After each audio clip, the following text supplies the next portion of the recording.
The first time my spouse asked me to pretend we'd never met, I thought it was a joke. Then I saw the tears in her eyes. And suddenly, nothing felt funny anymore. "Please," Olivia whispered. "Just for one evening." I stared at her across our kitchen table. The woman I'd been married to for 11 years looked terrified. Not nervous. Not embarrassed. Terrified. "Olivia, what are you talking about?" She gripped her coffee mug so tightly I thought it might crack. "If someone asks, tell them we've never met." I laughed. A nervous laugh. The kind people make when they're waiting for someone to explain the punchline. She didn't laugh back. My stomach dropped. "What is this?" She looked away. "I can't explain right now." "Then when?" "Soon." I hated that word. Soon. People only say soon when they don't want to tell you the truth. My name is Ethan Parker. I'm 38 years old. I've been married to Olivia for 11 years. And until that morning, I believed there was nothing we couldn't tell each other. I was wrong. Very wrong. The strange behavior started 2 months earlier. At first, it was small things. Olivia began taking phone calls outside. She had never done that before. We didn't have secrets. At least, I didn't think we did. One evening, I walked onto the back porch while she was talking on the phone. The second she saw me, she turned away. Lowered her voice. And ended the call. "Who was that?" I asked. "No one." "No one called you?" "You know what I mean." Actually, I didn't. But I let it go. That was my first mistake. A week later, I noticed withdrawals from our savings account. Not huge amounts. $500. Then $800. Then $1,200. I assumed she was buying something for the house. Maybe planning a surprise. When I asked, she smiled. "Just handling a few things." "What things?" "I'll tell you later." There was that word again. Later. Soon. Eventually. Everything except the truth. The woman who used to tell me everything suddenly had secrets. And I had no idea why. Then came the receipt. I found it completely by accident. Olivia had left her purse on the couch while she showered. Her phone buzzed. I wasn't snooping. I simply reached over to move the purse. That's when a folded document slipped out. A property tax receipt. I froze. Property tax? We only owned one house. Our house. But the address on the receipt wasn't ours. Not even close. It was for a small house nearly 40 miles away. My pulse quickened. When Olivia came downstairs, I held it up. "Want to explain this?" For a split second, her face lost all color. Then she forced a smile. "Oh. Oh? It's nothing." I laughed. Not because it was funny. Because it wasn't. Property taxes for another house are nothing? She swallowed hard. "I'll explain later." I slammed the paper onto the kitchen counter. "No." Her eyes widened. "No? No more later." Silence filled the room. Then she quietly said something that made my blood run cold. "You need to trust me." Trust me. The favorite sentence of people hiding something. That night, I barely slept. The next morning, I drove to the address. I told myself I was being ridiculous. That there had to be a simple explanation. A relative. An investment. A paperwork mistake. Anything. Instead, I found a small blue house. Fresh paint. Well-maintained yard. Flowers on the porch. And parked in the driveway was Olivia's car. My heart stopped. She was supposed to be at work. I sat across the street gripping the steering wheel. Then the front door opened. And a man walked outside. Maybe 65. Gray hair. Tall. Wearing a baseball cap. He smiled. Then Olivia appeared behind him. Smiling too. The man placed his hand on her shoulder. Not romantically. But comfortably. Familiar. Like they'd known each other forever. My stomach twisted. I watched them talk for several minutes. Then something happened. Something I couldn't explain. The man hugged her. And Olivia started crying. I nearly got out of the car. Nearly. Instead, I stayed frozen. Watching. Confused. Angry. Heartbroken. When she finally left, I followed her home. She acted completely normal that evening. Made dinner. Asked about my day. Watched television beside me. Meanwhile, my entire world felt like it was collapsing. 3 days later, I told my sister Rachel everything. Rachel listened carefully. Then frowned. That's weird. That's your professional opinion? I'm serious. You think she's cheating? Rachel hesitated. And that hesitation told me everything. Because Rachel loved Olivia. If even she couldn't defend her.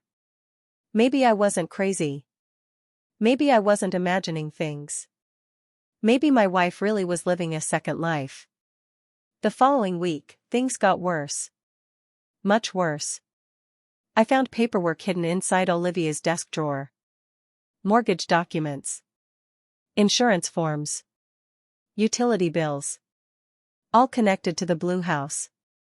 And every single document listed Olivia as the owner. I stared at the papers. My hands shaking. My wife had bought a house. A whole house. Without telling me. 11 years of marriage. Shared finances. Shared dreams. Shared plans. And somehow she'd secretly purchased property behind my back. I felt sick. That night, I confronted her. Again. And once again, she refused to answer. She looked exhausted. Like someone carrying a burden too heavy to hold. Ethan, she whispered. Tell me the truth. I can't. Why? Tears filled her eyes. And then she said the sentence that changed everything. Because if I tell you now, someone else gets hurt.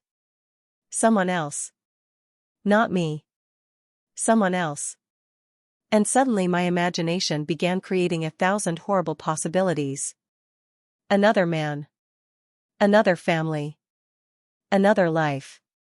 I didn't know which possibility was worse. But 2 days later, everything became even more confusing. Because I followed Olivia back to the Blue House. And this time, I saw something that made me question everything I thought I knew. And for the first time in our marriage, I became afraid of learning the truth. The second time I followed Olivia to the Blue House, I expected to catch her in a lie. Instead, I saw something that made no sense at all.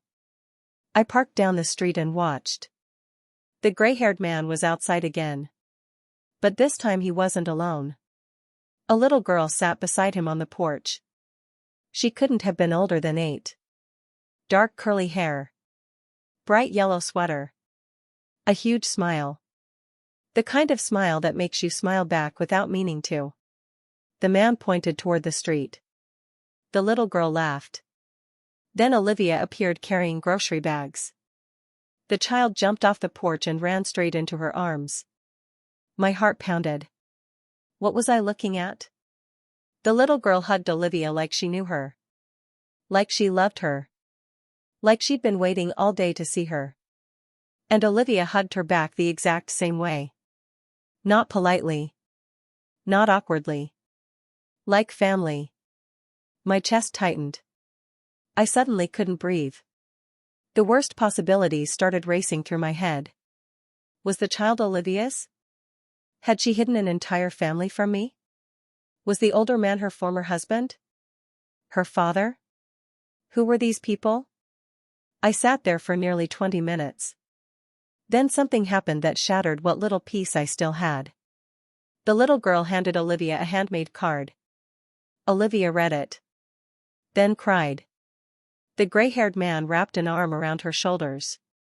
And the three of them walked inside together. Like a family. A family I wasn't part of. That night, I barely spoke. Olivia noticed immediately. You okay? No. She looked down. I could tell she already knew why.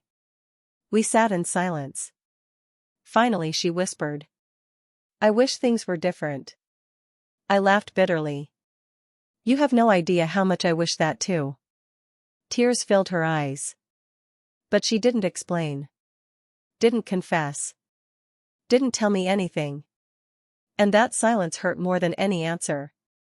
3 days later, Rachel came over. My sister took one look at me and frowned.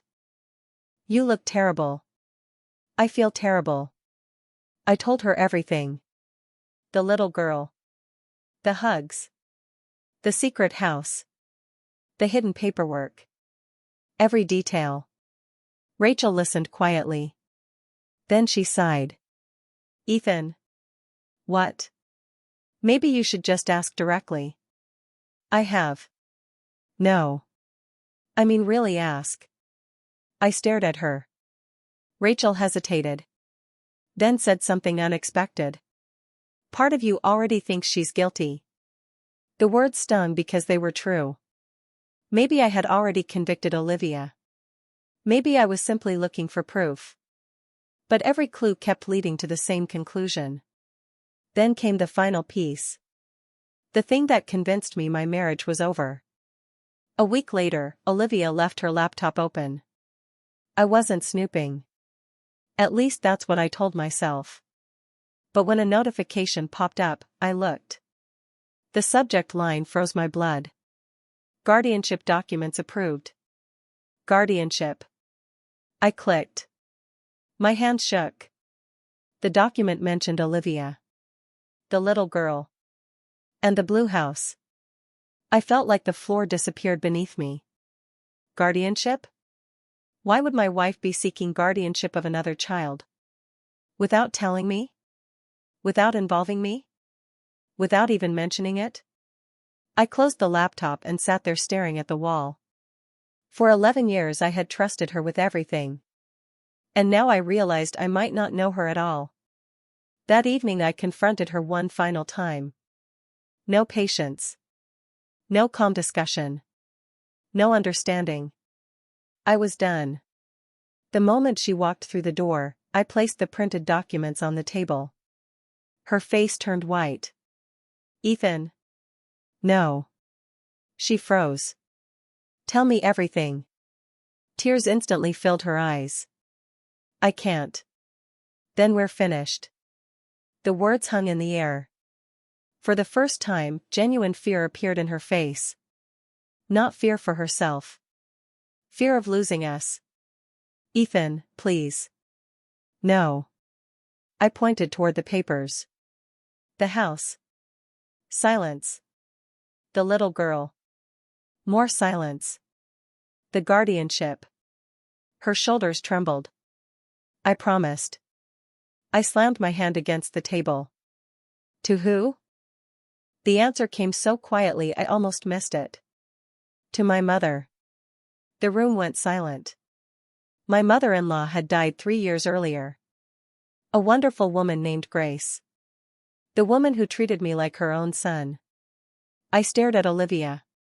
What does your mother have to do with any of this? Fresh tears rolled down her cheeks.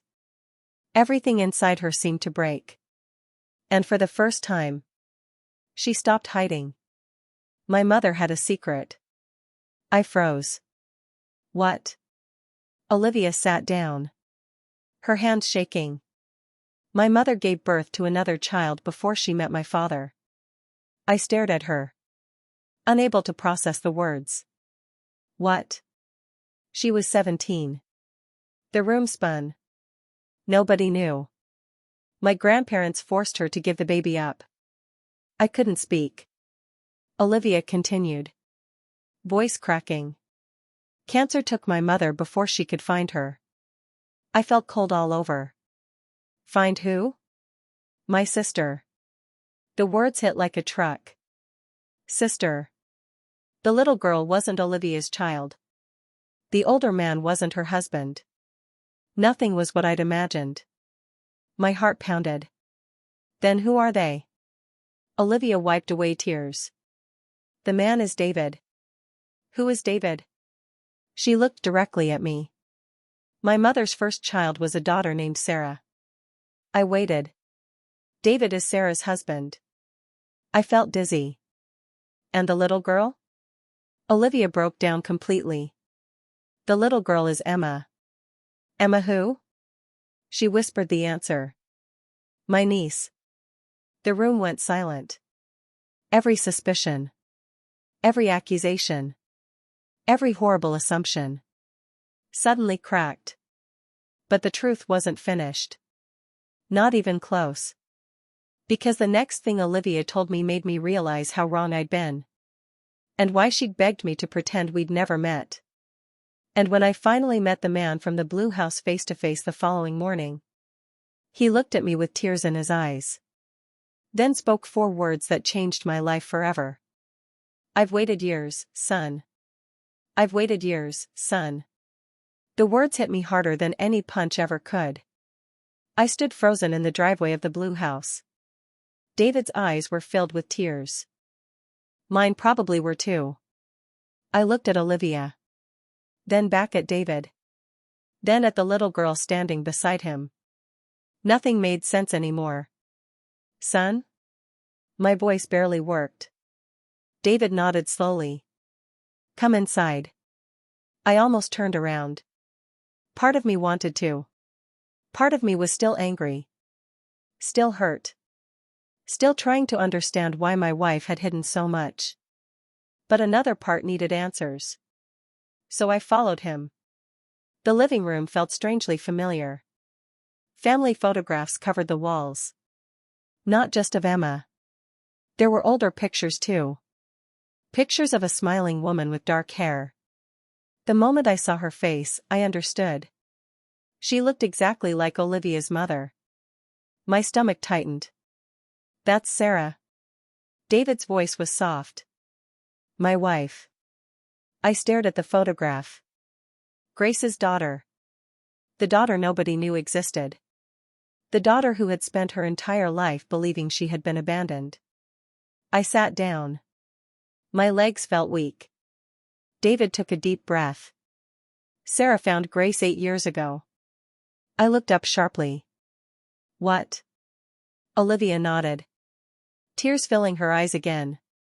They found each other. The room went silent. Everything I thought I knew shifted again. My mother found her? Yes. David smiled sadly. It was one of the happiest days of Sarah's life. I swallowed. Then why didn't anyone know? The smile disappeared. Because Sarah asked Grace to keep it private. Why? David looked toward Emma. The little girl was quietly coloring at the kitchen table.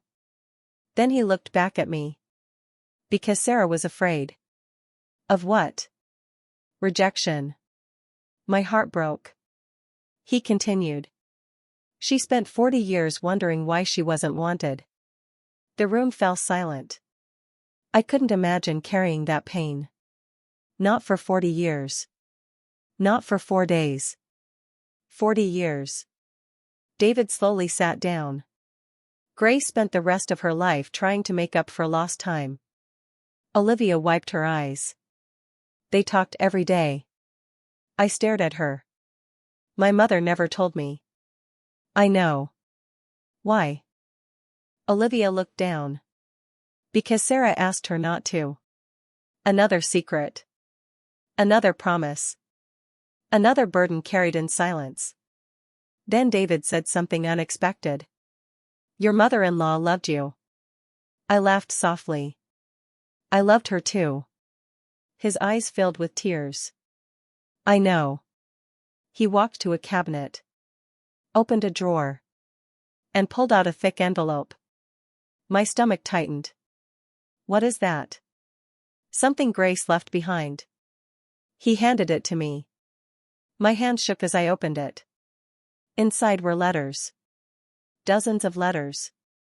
Some addressed to Olivia. Some addressed to Sarah. And one addressed to me. My chest tightened. The handwriting was unmistakable. Grace. I hadn't seen her handwriting since her funeral. For a moment, I couldn't breathe. Then I opened the letter. Ethan. If you're reading this, it means Olivia finally found the courage to tell you the truth. Please don't be angry with her. I asked her to carry this secret. Tears instantly blurred my vision. I continued reading. Sarah spent most of her life believing she wasn't loved. I spent most of my life regretting the worst decision I ever made. When we found each other, I promised I would never lose her again. My hands trembled. The room was silent except for Emma's crayons moving across paper. Then I reached the final paragraph. If anything ever happens to Sarah, please help Olivia protect Emma. No child should ever feel abandoned the way Sarah did. And Ethan. Thank you for loving my daughter. You were always the son I never had. I couldn't stop crying. Neither could Olivia. Across the room, David quietly wiped away tears. Then the awful truth finally arrived. The piece nobody wanted to say out loud. What happened to Sarah? David's face collapsed. I knew before he answered. I knew. Breast cancer. The words landed like a stone. When? Last year. I closed my eyes. Sarah had found her mother. Only to lose her. Then lost her own battle shortly afterward. The cruelty of it felt unbearable. David continued. After Sarah died, Emma had nobody except me. He looked exhausted. Older than before. Then 6 months ago. His voice broke. The doctors found something. My stomach dropped. What? Heart failure. Silence. Mine. I stared at him. You? He nodded. They don't know how much time I have. The room suddenly felt smaller. Harder to breathe in. And finally. Everything made sense. The secret house. The mortgage. The withdrawals. The guardianship documents. The phone calls. The tears. Olivia wasn't building another life. She was trying to save one. Emma's. David looked at me. I asked Olivia not to tell anyone. Why? Because I didn't want pity. The same reason Sarah hid. The same reason Grace hid. Everyone protecting everyone. And hurting themselves in the process. Olivia reached for my hand. I wanted to tell you. I squeezed it. I know. No. Fresh tears rolled down her face. You don't understand. I looked at her. She swallowed hard. Then whispered. I was afraid. Of what? She looked away. That you'd say no. The words shattered me. No? To becoming Emma's family. I stared at her. Unable to speak. Because the truth was. I probably would have said yes immediately. And she knew that. Which meant she'd been carrying all this alone for nothing. Months of fear. Months of secrets. Months of suffering. For nothing. That afternoon Emma walked into the living room carrying her drawing. Can I show you? We all smiled. Of course. She handed me the paper. I looked down. Then froze. It was a picture of a family. Emma. David. Olivia. And me. 4 stick figures holding hands. At the top she'd written 5 words. My family doesn't quit. I completely lost it. So did Olivia. Even David started crying. Emma looked confused. Did I spell something wrong? David laughed through tears. No, sweetheart. She smiled. Good. Then she hugged all of us at once. Months later, the blue house wasn't a secret anymore. It became part of our lives. David's health remained fragile. But he wasn't alone. Emma wasn't alone either. Every weekend became family dinners. Movie nights. Birthday parties. School plays. The things families are supposed to have. One evening, nearly a year later, Emma climbed onto my lap. Can I ask you something? Sure. She looked nervous. The same way Olivia had looked months earlier. What is it? Emma smiled shyly. If something happens to Grandpa David. My heart tightened. She continued. Will I still have a family? I didn't answer immediately. Instead, I hugged her. Then I pointed toward Olivia. Toward David. Toward myself. You see us? She nodded. This family isn't going anywhere. Tears filled her eyes. Promise? I smiled. Promise. Across the room, Olivia looked at me. The same way she had on our wedding day. Full of love. Full of trust. Full of gratitude. And in that moment, I finally understood something. Sometimes people keep secrets because they're selfish. But sometimes, people keep secrets because they're terrified of losing the people they love. The strongest families aren't the ones without pain. They're the ones who choose each other anyway. And every time I look at Emma's drawing hanging in our hallway, I remember the day my spouse asked me to pretend we'd never met. What felt like betrayal was actually love carrying a burden alone. And the truth didn't destroy our family. It made it bigger.